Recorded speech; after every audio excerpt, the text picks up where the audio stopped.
Hello and welcome into the Knicks-Verse quick take. I will be doing the full recap tomorrow, most likely live, so stay tuned for that. This was a rough loss. If this is your first time here, please subscribe, hit the thumbs up button for me, drop your comments, follow me on social media. The New York Knicks lost, painful, 135 to 125. They had it. They closed it. They were within 4 points, I believe. Well, no, 3 points even.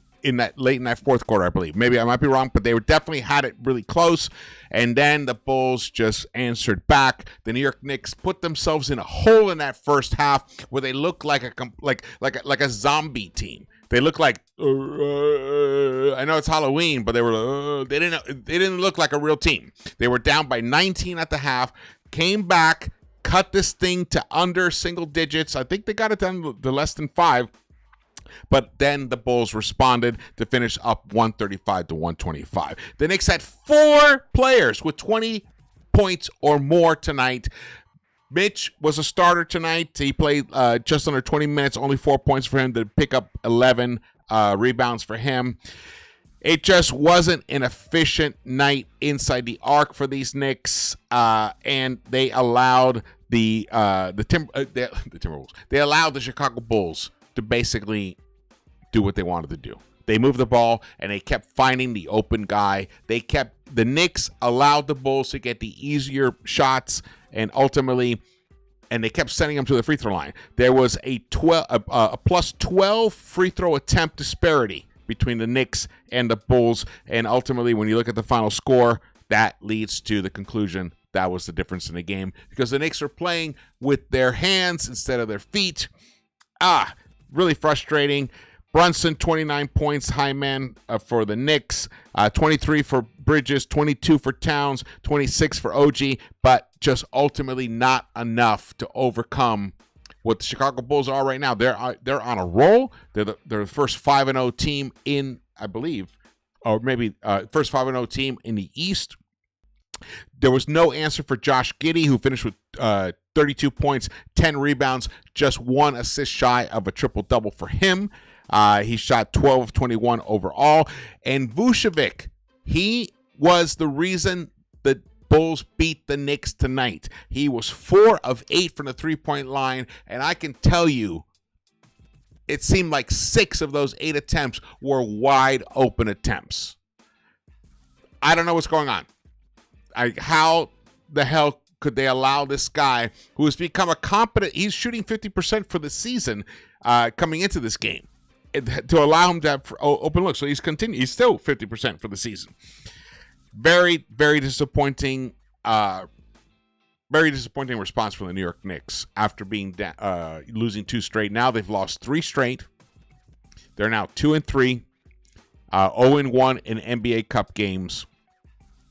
And they have allowed points off turnovers. They allowed 25 points off turnovers and only gained 12. So that's a minus 13. And when you look at the final score, the Knicks lost by 10. They lost it in the turnovers.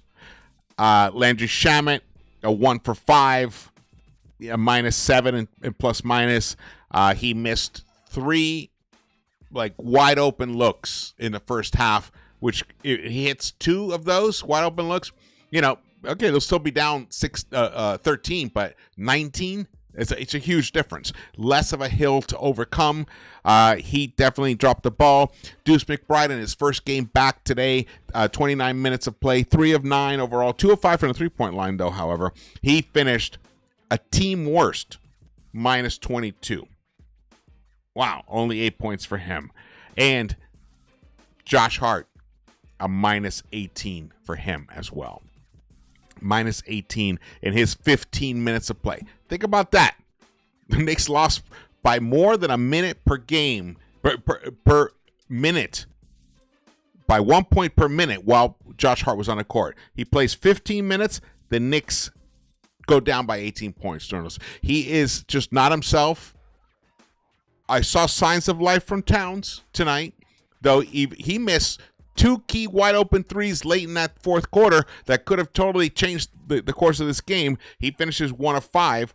from the three-point line, gets 10 rebounds, 22 points. But there were some signs of life from him, even though he cooked this team last season. His season high last season was 46 points, and that was against the Chicago Bulls. And then he had a 44-point game against the Chicago Bulls. He averaged 40.7 points a game against the Chicago Bulls last season. So this is a very disappointing result from him. That quad is definitely hurting him. Knicks have to pull back. They have to pull back because they're not going to, like, gut it out here. They're not going to work through these issues and then suddenly end up on, rosy, with just flowers and butterflies on the other side of this. If they don't shut some people down. Josh Hart, go get your surgery for your finger. Towns should not play on Sunday. Shut him down for 11 days as I proposed. If you guys didn't watch my pregame show, the Game Day show, watch the Game Day show. Shut him down for 11 days. You'll miss 5 games. He'll come back. He'll be fresher. We're off to a bad start for a combination of reasons. And a lot of it is because of injuries. Injuries, and you're trying to simulate a whole new style. It's a lot to ask of a team at this moment right now, especially when the bullseye is on them.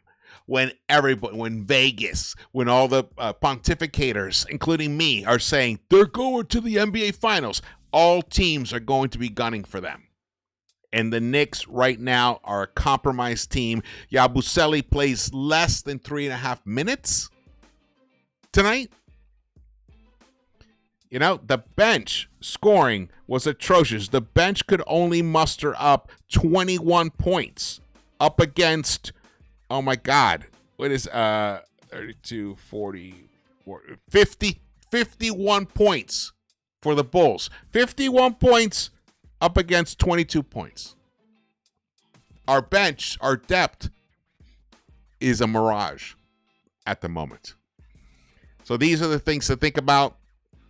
I will be diving in much deeper on this later on, but the fact that 4 Knicks were in 20 points and up, and the Knicks could still lose this by 10 because the defense wasn't there. Defense was not there tonight. What a fucking bummer. Gotta say, what a fucking bummer. Yeah, the bench was outscored 53-21.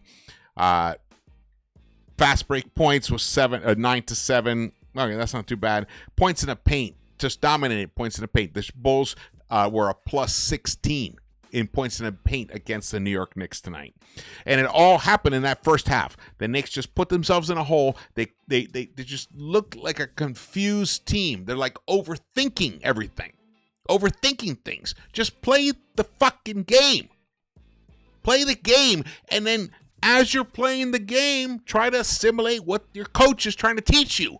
But don't get all confused.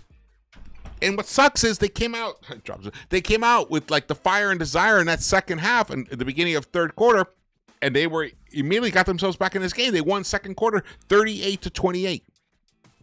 And they just didn't have enough to the end.